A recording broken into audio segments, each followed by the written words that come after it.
साथीहरू यसपालिको तिहार छ नि यति रमाइलो भयो कि त्यो भन्छ नि अविस्मरणीय क्षण त्यस्तो भयो। मेरो चाहिँ टिका थिएन, नभए पनि साथीभाइहरूसँग भेटघाट खाइपाइची हुन्छ भनेर सोचेर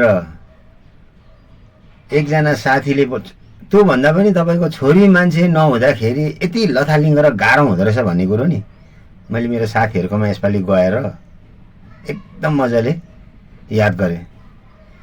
एउटा साथीकोमा गयो, बोलाएर गएको लक्ष्मी पूजा गरिरहेछ। लक्ष्मी पूजा एक दिन पछाडि लक्ष्मी पूजा गर्यो।